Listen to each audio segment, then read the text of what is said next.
Game had a great opportunity going into halftime to win, coming out of half in the third quarter.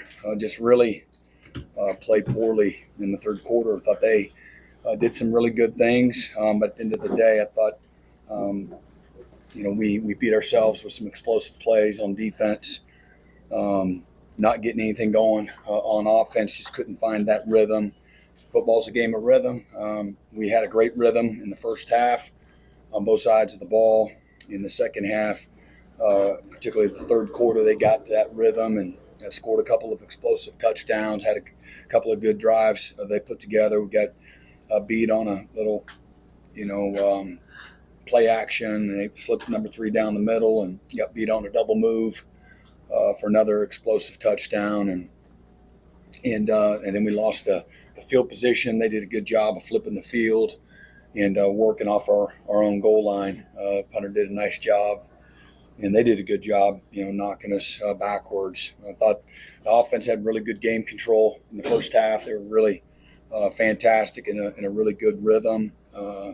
We put the ball on the ground, and defense responded. Did a really nice job of responding there, not turning it into any points. Got to stop. But again, first half had a 10-play, 8-play, 13-play drive. Had a 14-play drive in the second half that turned it over on downs there. But I saw some improvement there. And again, I thought Jackson at times was really good and clean and had made a ton of good decisions. And we were running the ball, in a really efficient way. That was a team that going in, I think they were giving up less than 70 yards a game rushing, and we had 125 plus in the first half, and not a whole lot in the second half. But we got into a great rhythm too. Third and fourth down, first half. We were, I think, maybe 7 out of 9, third and fourth down in the first half on offense. And overall, I think we were around just under 50%. Not very good in the second half, but overall on offense, just under 50% conversion on third and fourth downs against a good experienced defense. And I think they were just under 35% conversion rate. So a lot of good things that we played, to give ourselves a chance, but the explosive plays were a killer, and losing our rhythm on offense, for 3 plus quarters there. It's just hard. It's a good football team. They put a lot of pressure on you. They did a nice job of coming back out in the second half and playing winning football when they needed to. And, we weren't able to put things together like we were in the first half, and that's how the game went. Brent, I know you're not into moral victories by any means, but that final 4 minutes of the first half, does it kind of give you a little bit of hope of what this team can be when you get a fourth down stand? Yeah, we got a great stop and really a picture perfect 2-minute drill going into halftime there, and really emphasized trying to win the middle 8. And obviously, we didn't do that coming out in the third quarter, but again, I think it just showed what we're capable of. And today's there are some signs there, but again, there's no silver lining. Our expectation was to come here and win. If we, can play our best, 4 quarters of football, complementing each other, doing the things that we needed to. We showed that we can do it.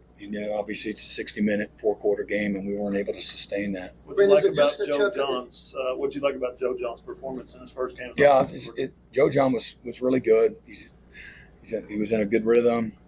He had answers for the guys, put him in position to be successful. The staff did a fantastic job. I said that on Tuesday that we had a really, again, good response. In the last several weeks, we've actually been good. We've been futile on offense when it came to game day, but there's been some real improvement. And again, you want it to equal victory. You hate that really hurt for the players because I watch how much they've invested, how hard they've worked. They haven't lost their belief. They're straining to compete and to win their matchups. And so obviously the best reward is winning. You don't want them to lose their belief and that commitment that it takes. And so every week is a season of its own, and we'll have to go right back and learn from the good, the bad, and everything else. So, but all that being said, I thought the staff did a nice job to your point at coming out swinging right away on Monday with the players, and a very delicate situation like that, it can go two ways quickly. And I thought the staff did a great job of having the guys ready early in the week, and putting their head down and going to work. Brent, in the secondary, what's going on? Is it a pass rush thing? And you mentioned the chuck plays against your secondary, especially in the second half. What's going on back there? Yeah, well, again, we had they nickel and dime it. They're very efficient. They check the sideline, and you got to be careful what you're doing on defense because they can snap the ball anytime. They did a nice job. And again, I alluded to explosive plays, but we were getting off the field. The quarterback's getting sacked. He's falling to the ground. We got two defenders wrapped around the quarterback's ankles, and we got a guy in man coverage. The guy was blanketed, and we take a peek in the backfield and look at the quarterback, and we get the ball thrown just over our head. They convert. They go on down. They score. I believe that was the little fake toss and the three on the bender. We got a freshman safety. Got bad eyes there. We may not have been in the best of calls. I'm not real sure about that, but it's the little things. And so, same thing. You get, we're playing off. You got to stay on top of things. They're a double move team. They did it right in the spot on the field where they like to do it, and we work hard at identifying those different zones on the field. And we got to have more discipline. And everything starts and ends with discipline. And we got to play with it. You got to take the things that you do in the course of game or practice, and you got to take it to game day. And you got to poise under pressure. And teams are too good. And this is a team that's too good. They've got a really good system. And when you make mistakes, they're going to punish you. And it can be the smallest fundamental mistakes. And putting your eyes where they belong is what it's all about. On defense, looking at the right thing, and that's as basic and fundamental as it comes. And on a little, he wasn't really scrambling, but he was stepping up in the pocket. Again, the two defenders, I think it was Desan and somebody else, that were tackling, and they dropped it over our head, and they go on down and score. We should be off the field, and we weren't. So that's how you lose. Brent, there in the first half, it seemed like Jackson's ability to move around really helps spread out Ole Miss defensively, opened up some things in the run game.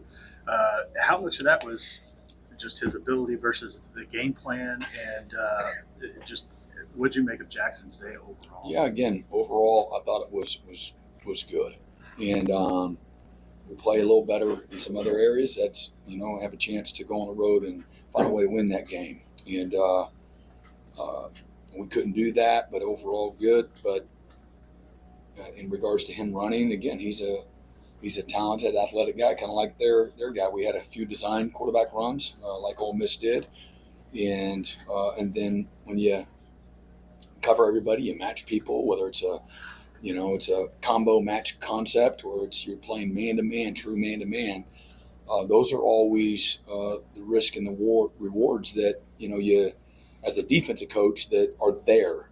That you've got to do a good job of covering up the rush lanes and not letting the quarterback escape and things like that. And so that's a byproduct of maybe them playing some good match coverage, but then your back's against the wall, and a guy like Jackson or a guy like their Jackson can. And they both had moments where they did that today to extend some drives and create field position and points. Brent, the offensive line, I think it's second week in a row you guys giving up 9 sacks. Was it just a case of guys? First half really good, second half not so good, and where we're felt we were down by 2 scores, and so some of it's that Jacob Sexton getting hurt doesn't help, and then again they did a good job of closing some windows and playing a little tighter at times, and so it'll be a little bit of everybody. We got to help. I thought at times we actually did a nice job in some of the chip protection, and then you can't do that the whole game, and not for what we needed to do to have a chance to win. And so we got to be better there. You can't That's terrible. We know that. And the first half was a little cleaner from that standpoint. We kept the quarterback upright, and we had a nice rhythm. And then again, second half, not so much. How's Jacob doing? It's excellent. Yeah. Yeah, I mean, he's a little banged up, so, but he's in decent spirit. Brent, opening drive, you guys faced the choice of chip shot field goal or fourth down. What was your line of thinking Opening there? drive. Yeah, for you. Yeah, so just want to be aggressive. You know, this is a game, this is a team that is going to put a lot of pressure on you. And, you know, we felt we were in a really good rhythm, have an opportunity to, you know, create some good matchups in those short yardage situations. We liked what, you know, our plan was. And, again, going on the road, felt that was what we would need to do to have a chance to win. Brent, can you talk about Javonte Barnes, just what he gave you running the football and catching the ball at about the Again, more of the same of what you've seen from him the last several games, just running with purpose, physical, run through trash. He's getting into a better rhythm each game and did a nice job. We had some good things designed, you know, as far as the check down game, and he did a nice job of running after the catch and making guys miss and doing the things that, you know, you need to be able to do as an offense when you're playing good people. And, you know, those are things that are there. I thought the quarterback did a nice job of going through a progression, you know, as well and taking advantage of those at times. But Javonte's done a nice job. He's improved. He's getting better, both pass pro. He did a nice job. You know, it's an aggressive defense. They do a lot with their D-line and with their second-level players. And, again, I thought Javonte did a nice job today, had a good game. Brent, with 3 straight losses in a row, I know you said that you've seen some improvement here and there, but just how do you keep these guys together? What's the mood in the locker room? Just, you be honest with them. You know, sometimes the truth hurts, and again, these guys are. I've said it. People may not like that, but these are guys that deeply care. They care about each other. They care for their coaches. They care about their opportunity. They have a lot of respect for being an Oklahoma Sooner. What that means to them and their future. They believe in how we do what we do in regards to preparation and what the game requires and what success requires. But they also understand the game don't owe you nothing. You can do everything you're supposed to do and still be on the losing end of it. And you know what? Your investment week to week, your love and care and passion and energy and leadership can't be conditional. You know, and not if you want to be successful. And at the end of the day, you know, that's what life is. And it's about fighting and getting your ass off the ground and swinging and continue. You got to believe in yourself. If you don't believe in yourself, nobody will. And there's a certain way that you prepare. You know, you can't go into it, you know, 1 foot in, 1 foot out. You know, as long as I make my plays or I get my opportunities, as long as you can promise me that we're going to win, man, you have no chance. And, you know, I think when guys are real and they're honest with themselves and they know they have people around them that are going to tell them the truth, take responsibility and accountability for both success and failure, everybody in that locker room, not just the players, but certainly them included. And so, again, as I challenge them, that third quarter and give credit to Ole Miss, they did what they needed to do coming out of halftime, and we didn't.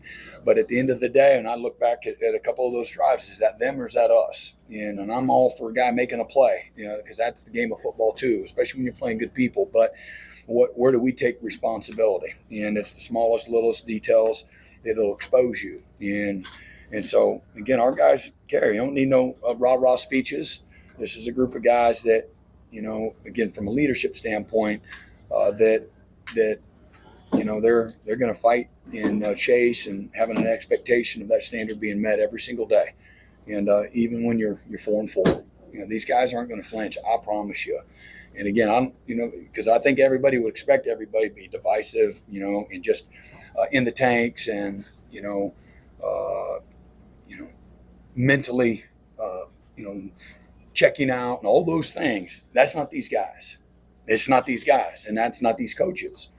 And you got a group of guys that have some toughness to them, that care, highly invested, that they recognize, you know, that's part of their legacy too. You know, okay, yep, your name's attached to those losses. Everybody has ownership in that, but it's also, it's also about fighting and finishing and improving and leaving the place better, than when you got there. And I thought they did a great job of continue to overcome. There's a lot of things going on, and I thought these guys did a great job of this week of overcoming, and I wouldn't expect anything less next week.